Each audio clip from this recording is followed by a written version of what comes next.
Okay, so before I actually start on this video, I'm going to jump in and apologise in advance for my delays with posting videos. YouTube possibly has been getting some fallout for demonetising videos when they probably shouldn't be. I'm just guessing, I may not be right on that. But they've just introduced a new policy. So they're now going to do with videos that are potentially going to be demonetised, they're going to automatically put them in for review. And they're saying they're automatically putting them in for review, possibly with a real human. What does this mean? This basically means that now, in terms of posting videos, the checks process, which occurs before you can process the video, is going to take longer. So just for example, I spent this morning working on a video that was another discussion on the Phoebe Bishop case, and I uploaded it probably over an hour ago and was just expecting to be able to upload it, wait maybe 10 minutes max while the checks went through, and then click publish. Well, it's still going through review, and what it says on my screen is additional review.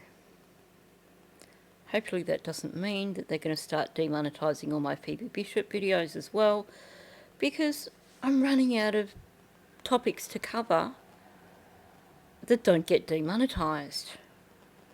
Seems that currently all my Maddie videos are being demonetised. So if they start doing that with Phoebe Bishop and then Lily and Jack, well, I'll be sitting here doing all this for free. And I apologise if anyone is offended by me mentioning this, but, you know, I am not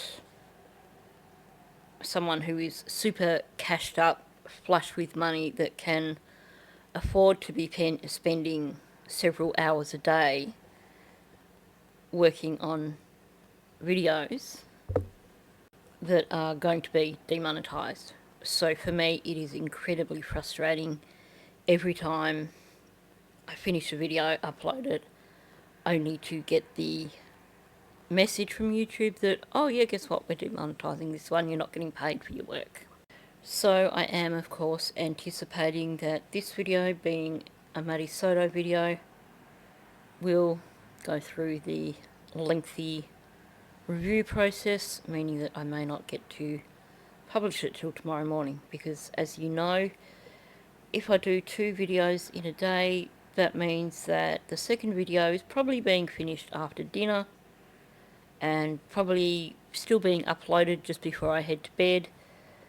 And while I am a night owl, you can only stay awake so long waiting for videos to be cleared. So, you know, as much as I would love to, I'm not going to wait up till 2-3 o'clock in the morning just to get this video cleared and published for you.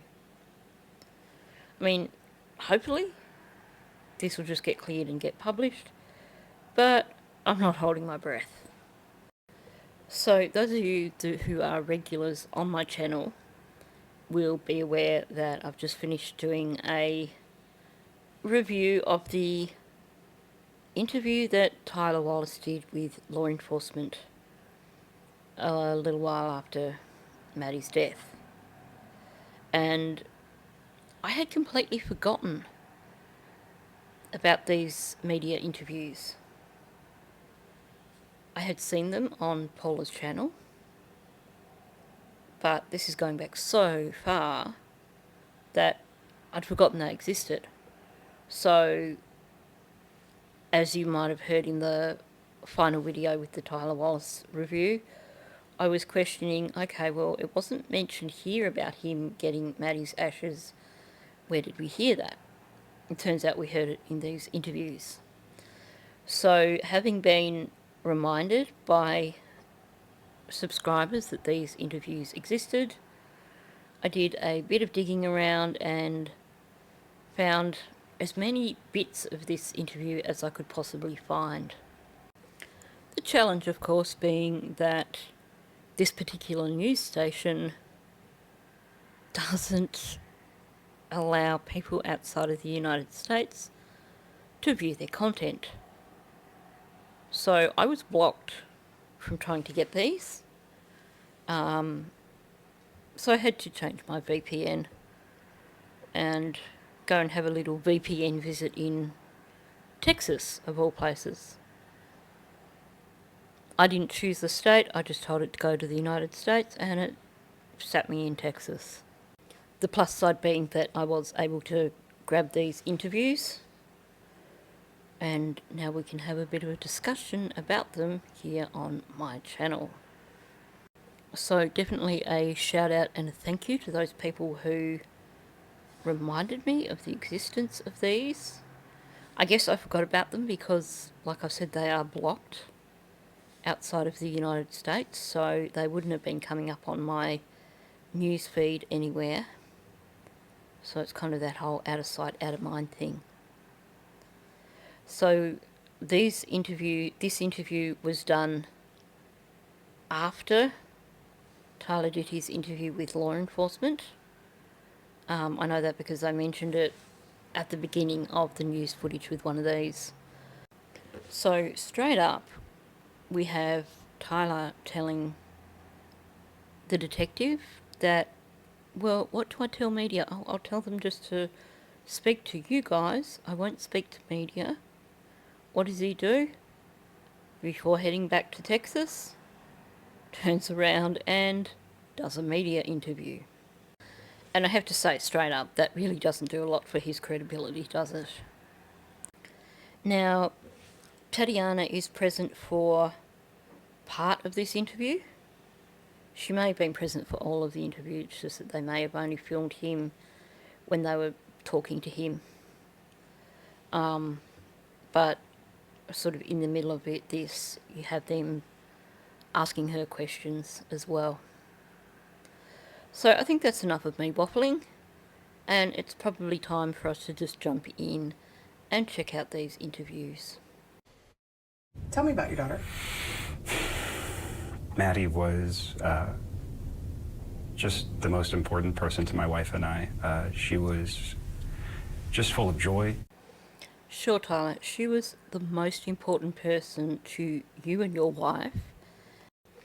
And yet, after you had her for those 4 days in October, instead of continuing your relationship with her, making sure that you were phoning her, making sure that you were messaging her, setting up regular communication with her, you contacted her, 2-3 times during that 3-4 month period?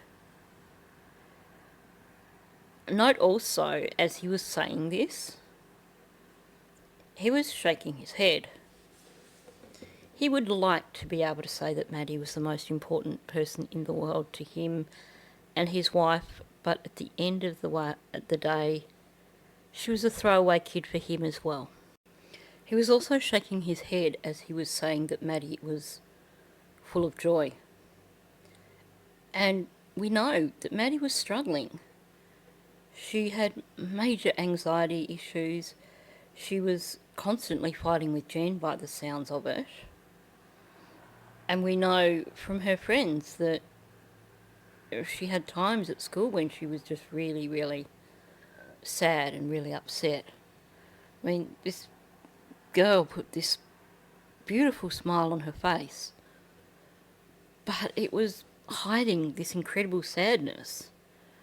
So it is totally ironic him saying she was full of joy, and the fact that he's shaking his head shows me that that's not what he saw when Maddie was with him and Tatiana.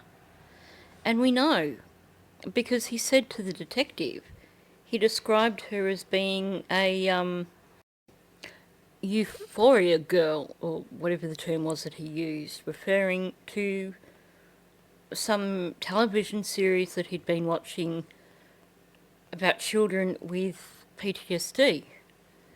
You know, he was saying to the detective when he did that interview that he saw signs of PTSD in Maddie. And now here he is in this news interview saying she was full of joy. I find it really hard to trust someone who lies so very blatantly. Tyler Wallace had last spoken to his daughter on her birthday. He had no idea it would be the last time. Okay, well, that just makes me downright angry hearing him say that. He didn't know when Maddie's birthday was. In the interview with the detective, he said that when Jan rang him, she had said Maddie had just had her birthday. Like Tyler said, oh, Jen told me Maddie had just had her birthday. He hadn't spoken to her on her birthday. He didn't even know when his daughter's birthday was. And he's just... that makes me so wild. This guy is as big a liar as the rest of them. Basically, he wants to look good in public, so who's going to say, oh yeah, you know, I spoke to Maddie on her birthday? That's just disgusting. It really is disgusting. First of all, he gives this impression with law enforcement that he's not going to talk to the media because, you know, he doesn't want to compromise the case or anything. He talks about Jen preventing him having access to Maddie, and that's his excuse for not really being present in Maddie's life. And now he's acting like he's like the hero father on this interview, claiming that he spoke to Maddie on her birthday. How did you find out? I was informed through a phone call from Jennifer that she was missing. What was her demeanor? Jennifer's? Was she calm? Was she No. freaking out? I would say anxious. The next morning, he got in his car and drove from Texas to Florida, only stopping for gas. But shortly after he got here, Madeline Soto's body was found in this rural area of Osceola County. He's definitely editing the story for the media. And I'm not sure if people will have realised it, because everyone looked at these interviews long before the law enforcement version of his interview came out. But we know he didn't hop in his car the next day and drive there. It was actually 2 days later. He drove there on the 28th. So Jen told him on the 26th in the evening. He waited a full day before he headed down there. So again, he's lying to the media to try and make himself look like super dad. And, you know, based on what he was saying in the interview, he arrived in the evening of 28th, which is when Stefan's arrest was announced, meaning that he was there for essentially 2 full days before Maddie was found, because she wasn't found till 4 o'clock or after 4 o'clock on the 1st. So they seem to be trying to squish the timeline in a bit, and it's surprising that the media would actually take this whole, oh, he left the day after he found out, and report that, you know, straight after he got there, Maddie was found, and not actually think about what they're saying here, because it doesn't match time-wise. They're as blind as Stefan Stearns when it comes to time.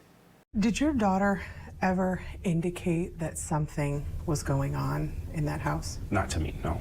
What did you think of Stephen Stearns? I had interacted with him on Instagram a couple of times loosely, just kind of seeing if he gave me the ick or if he seemed okay. And as far as I was interpreting his demeanor, he seemed like a warm, interested, but like not responsive, very often person. So, how are we supposed to know what to believe from this guy? Because he basically told the detective that he was asked, have you met Stephen? And he said he couldn't remember if he'd met him. And he certainly never mentioned having any sort of communication with him via Instagram. But now it sounds like he's saying that him and Stephen had been communicating on Instagram. And that actually wouldn't surprise me, given that if Grish is correct in saying with that audio that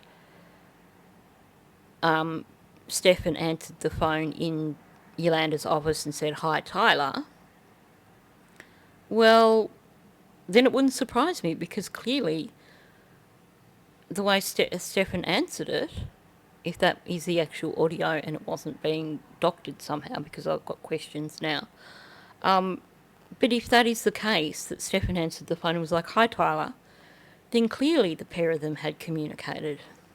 What do you think of him now? I don't want to say that on camera. I can't communicate to you. Every father knows what I'm thinking right now.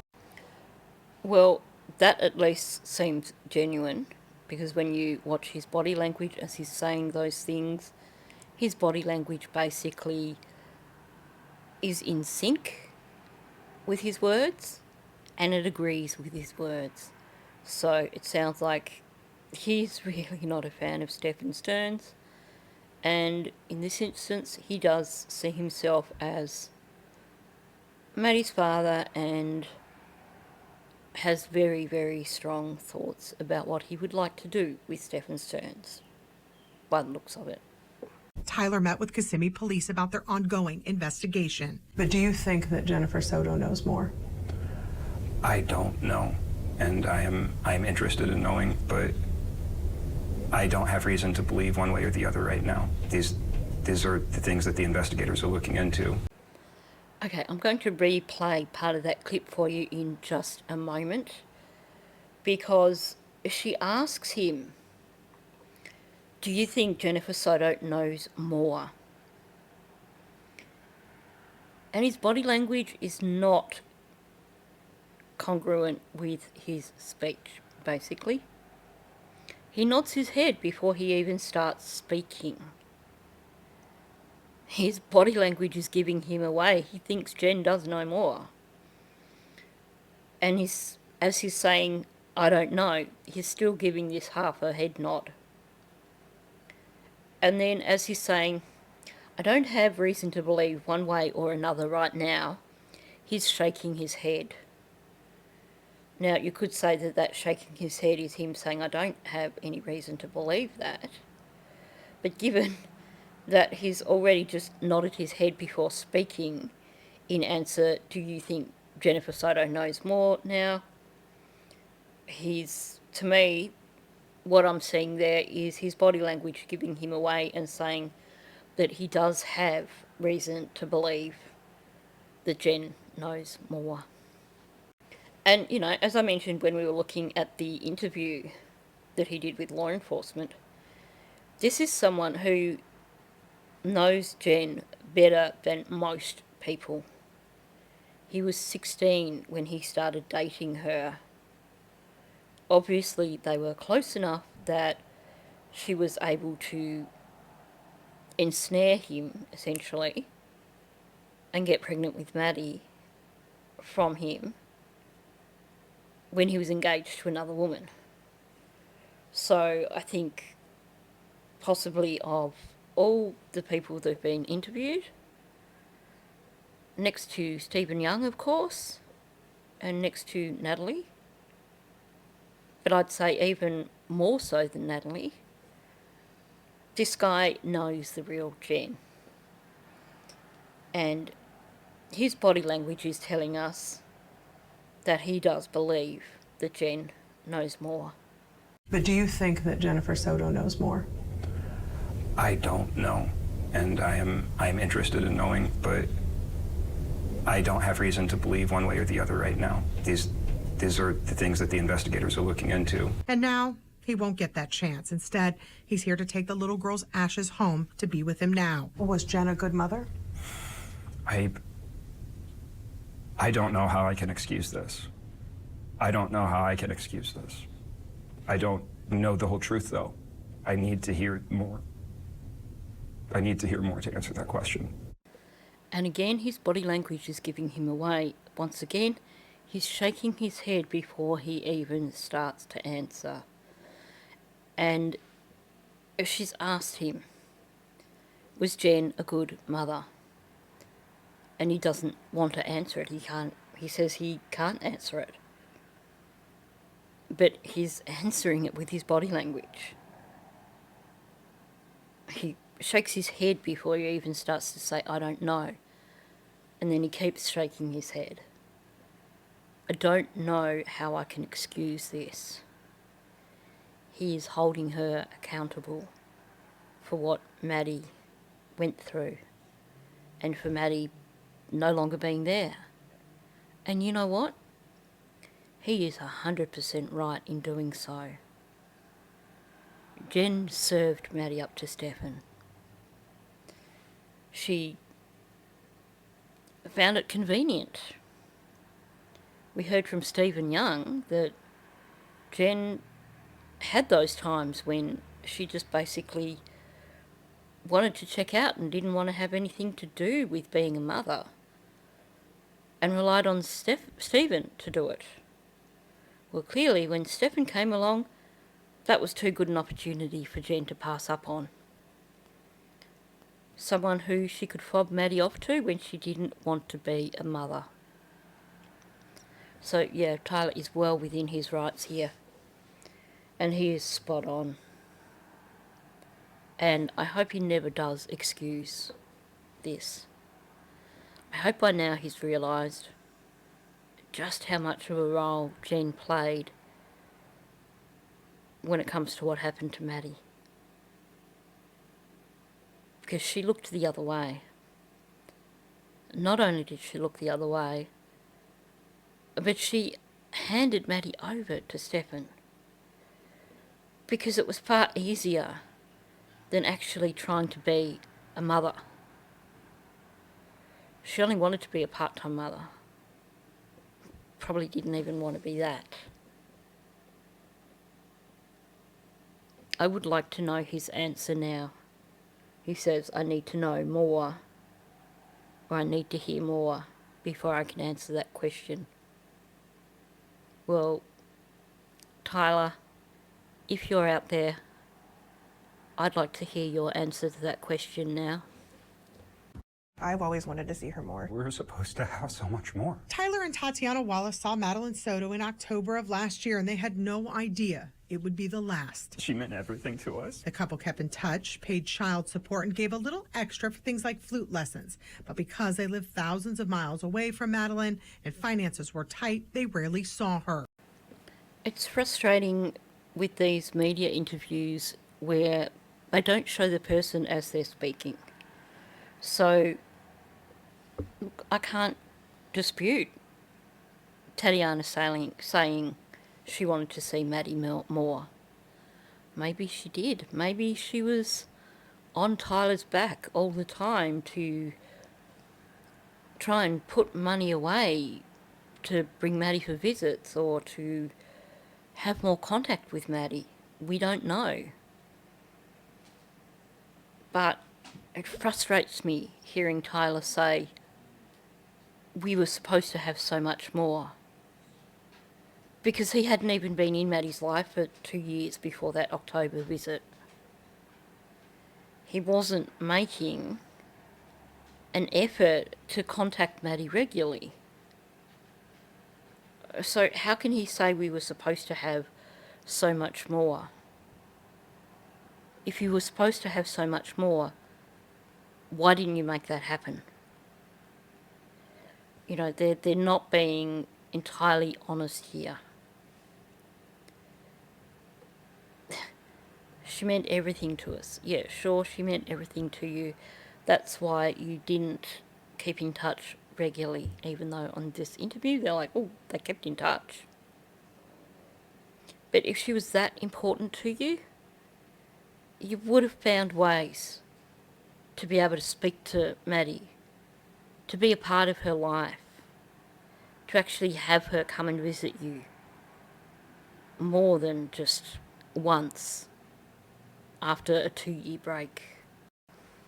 It's interesting that they're saying that they paid extra on top of the child support for things like flute lessons.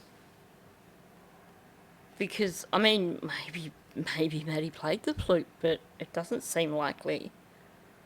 We know that her focus at school was her singing, and I just cannot see Jen as being someone who would actually, outside of school hours, make the effort to take Maddie to any extracurricular activities, to take her to do flute lessons.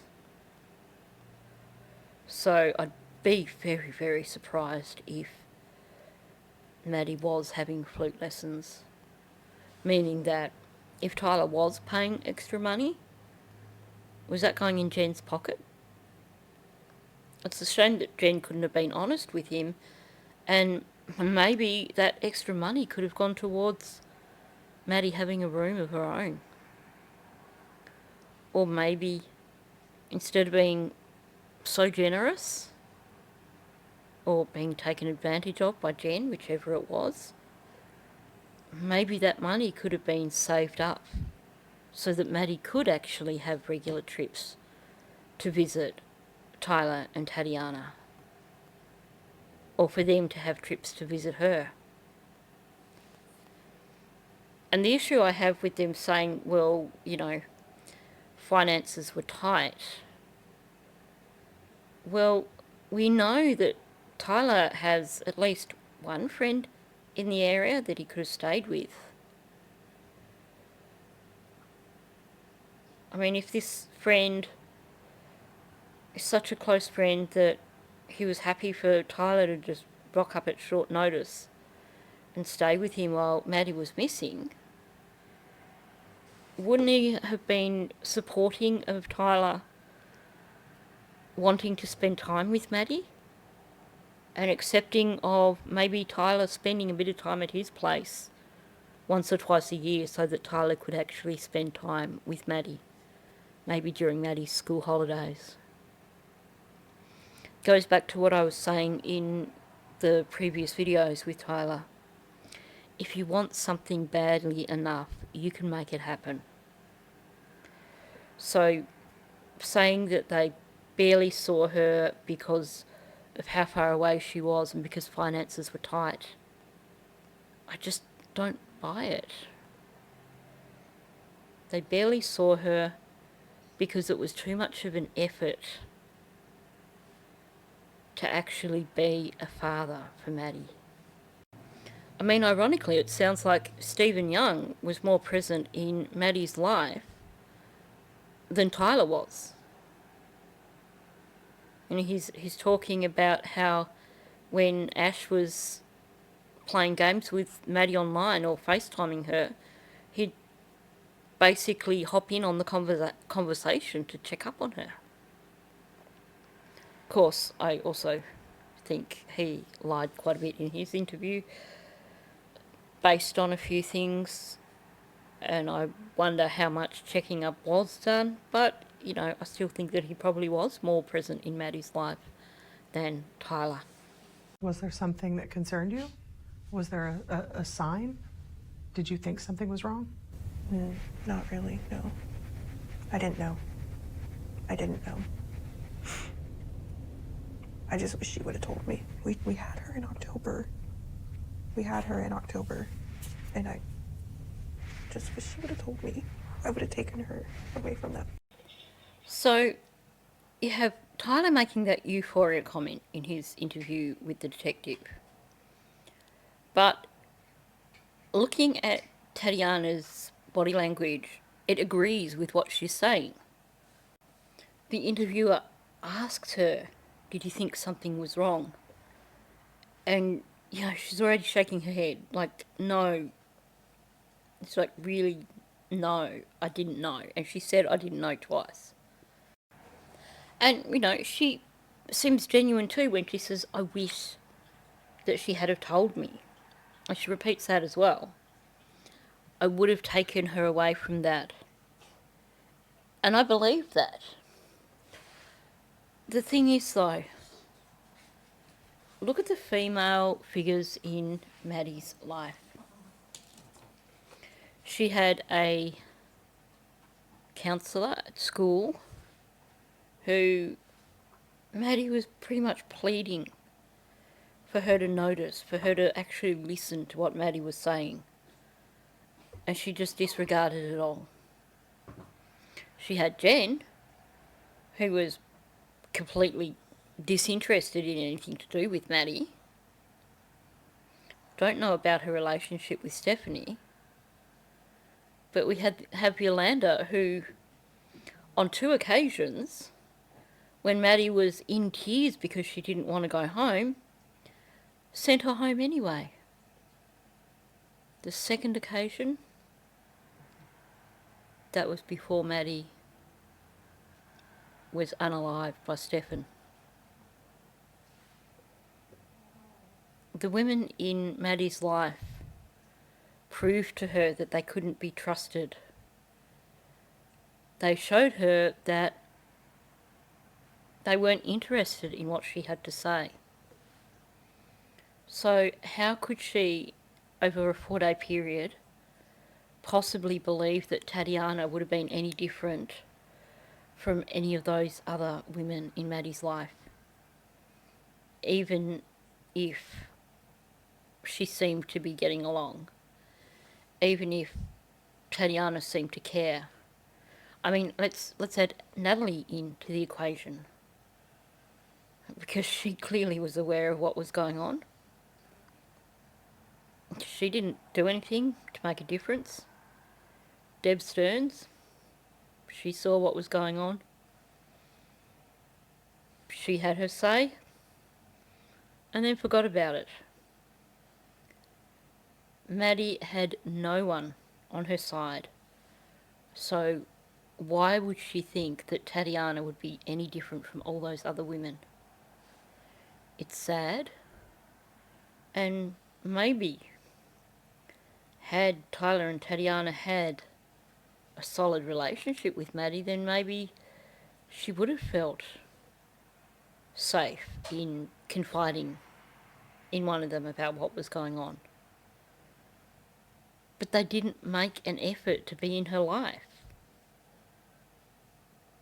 It was like, oh, well, come here for a holiday in October.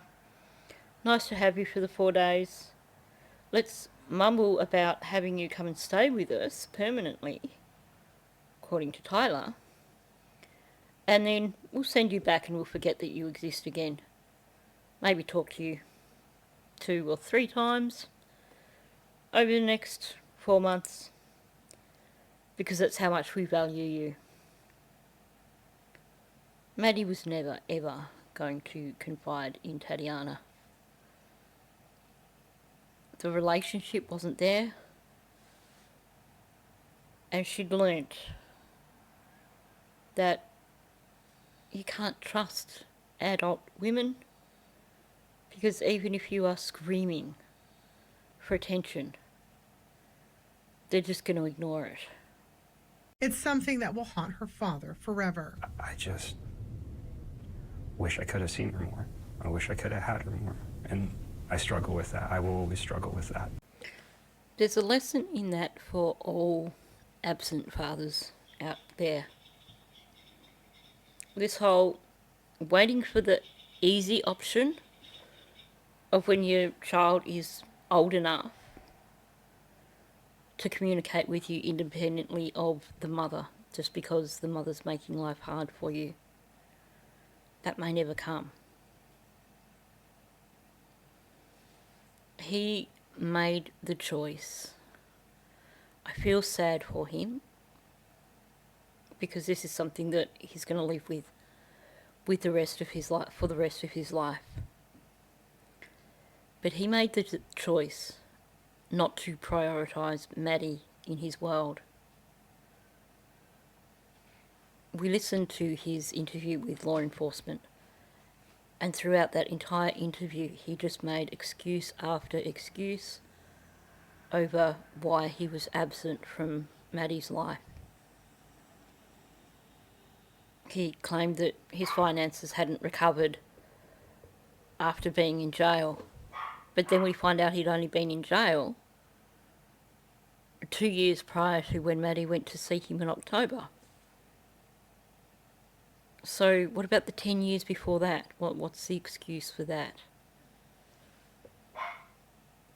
And he says that he never knew when Maddie would be home. So that's why he wasn't communicating with her regularly. Well, did he make an effort to get something in place? To make some sort of arrangement? I mean, at the end of the day, he just accepted the obstacles that Jen put there in his way. He didn't fight for access to Maddie. And even after this visit in October, when he had this notion of her living with them. Sorry, you probably heard Mouse barking. I picked him up. That was him sniffing the microphone just then. I picked him up because he wants attention. It's getting late in the evening. And he was licking my mouth while I was trying to talk. Okay, let's get back to it. Sorry, distraction. So I get it, you know, they have regrets, and those regrets are genuine. And it is something that's going to be so hard for them to live with. But they made a choice. Way back when Maddie was little, they made that choice. She was just a part-time kid for them. She wasn't a priority. Tyler told us that Stephen Stearns was in Madeline's life for at least 5 years. He didn't know him well, but had no reason to believe that he would soon be arrested, accused of sexual battery, and with having dozens of graphic recordings. And now there are so many questions about what happened and why. I don't know yet the whole story, and it's painful to be in that state of waiting to understand how I feel. But the truth is, I don't know how I feel yet. It's hard. It's flip-flopping and speculating, and that's difficult. That takes a toll on you. And that's why I'm just trying to grieve privately with my family and process this loss for us. And I do want support from the public, but I don't feel right sending mobs and pitchforks. I want to focus on Maddie and her loss and what I could have done better. Not as a guilting myself thing, but as helping other fathers who are struggling to have relationships with their children. And Tyler will continue to fight for answers and try to find a way to move on. You know, he's saying there that he wants to know the whole story, and of course he does. Every parent would. But sadly, I think the only way he's ever going to know the whole story is either if Jen is prosecuted for her role in this, or if he decides to take civil action against Jen for her role in this. And maybe if she's not prosecuted, then maybe down the track he will consider doing that. But as for getting answers any other way, I can't see him getting any other answers. Now, it's interesting what he's saying. He's wondering what he could have done better. And he says, not as a guilty myself thing, but as a way of helping other fathers who are struggling to have relationships with their children. I think it's really clear that he does have his regrets. He regrets not being able to have that role in Maddie's life. And it is admirable that he's saying that he wants to know what he could have done better to be able to help out other fathers. But But I think he needs to be able to know what he could have done better to be able to help himself out, to actually recognise the things that at this point in time he was trying to deny. To recognise that he probably didn't fight as hard as he could, and that he let himself be manipulated by Jen. But also to recognise that Jen probably did make it incredibly hard for him, because I think we've all seen how incredibly manipulative she is. We've heard the things that he said. It sounds like she was making him, or she was trying to make him feel inadequate, to make it even harder for him to have access to Maddie. Trying to make him feel that he wasn't good enough to step up into the role of father. And, maybe down the track when he has come to terms with all this. I mean, this is 12 months on, so we don't know. Maybe he is understanding it better. But, maybe he could become an advocate for fathers like himself who are struggling to have that relationship with their children. But before he can do that, he needs to understand where things didn't work out for him in terms of with Maddie. Now, I don't think he would do so, because I think he would struggle to be entirely honest. But it would be interesting if he were to come out in public now and talk about his role in Maddie's life for that 12 years that she was there, and talk about what he understands now as the things that he could do better. But I think it's probably something that publicly he would not want to do. And I don't blame him, because I think he really was an absent father. He took the easy road. Maddie's not here to speak for herself. You are here to speak for her. What do you want people to know after all this is said and done? There's probably a few things. It's not fair. Life isn't fair. I loved my little girl. We were patient. We were taking our time. By our belief, we were doing everything right. And it just happened like this, and there's no the rest of her life. There's no the back half. There's no making up for it. There's no improving. It's just done now. He says again that they were patient and they were taking their time. And then he points out, there's no back half. There's no the rest of her life. So I think definitely what he's saying here is that he was waiting for a point in time when Maddie was old enough for him to be able to connect with her directly without having to rely on Jen. But the thing is, she was old enough.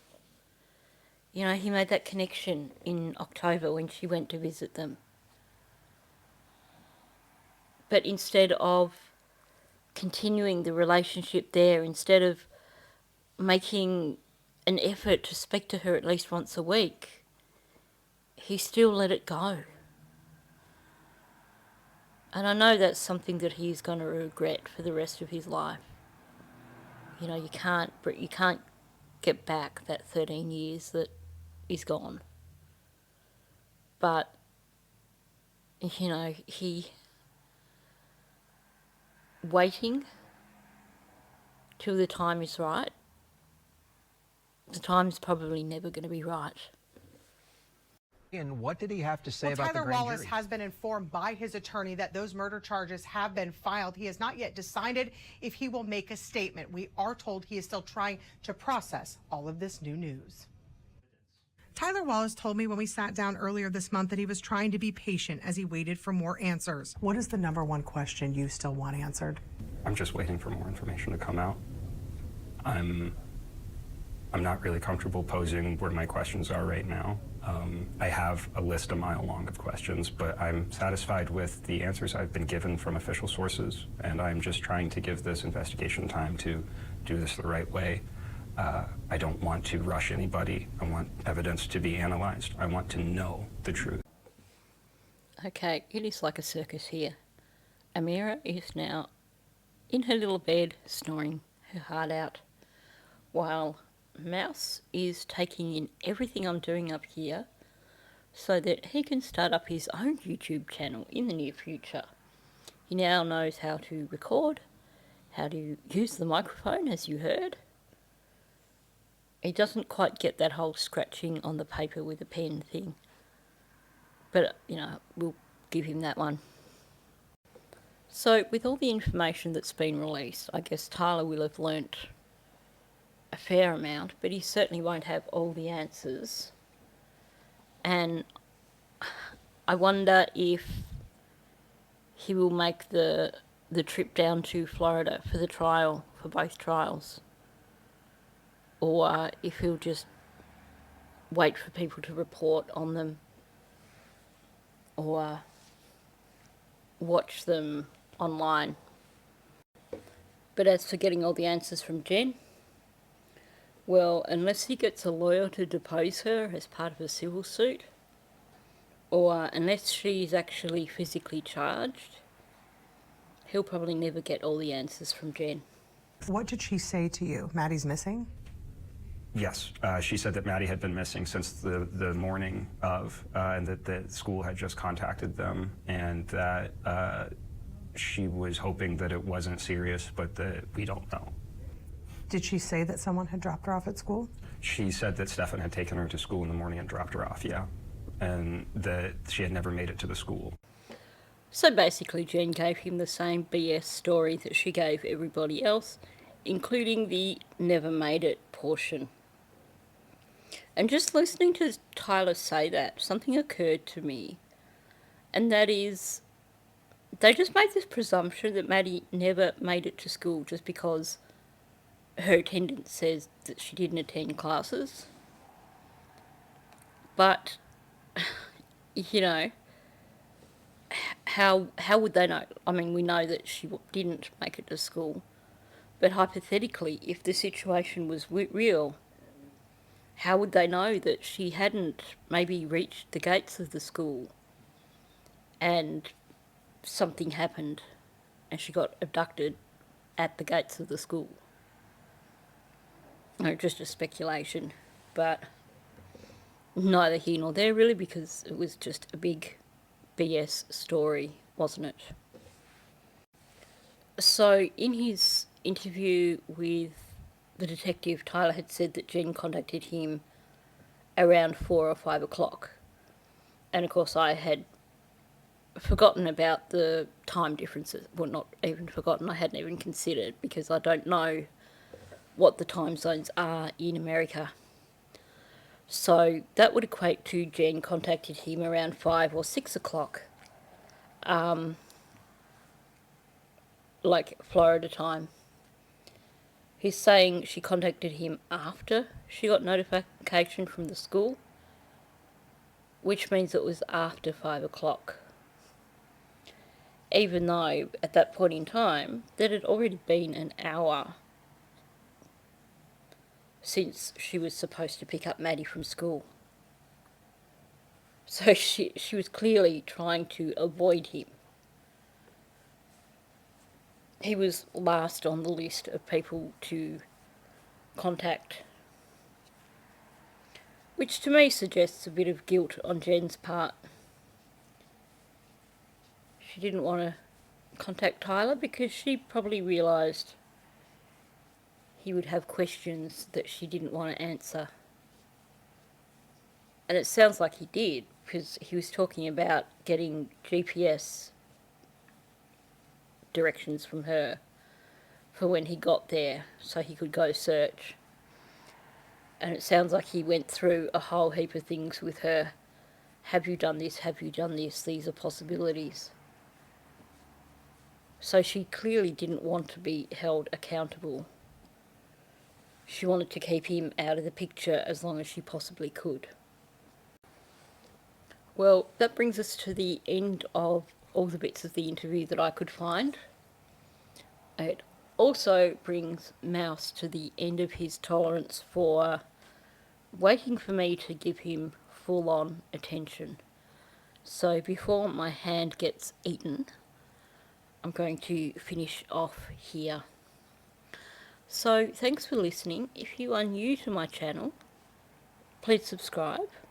I don't always get this distracted by chihuahuas, but, you know, some days, what do you do? Anyway, please hit the like button, and of course, please leave a comment below. Thank you, and I'll catch you in the next one.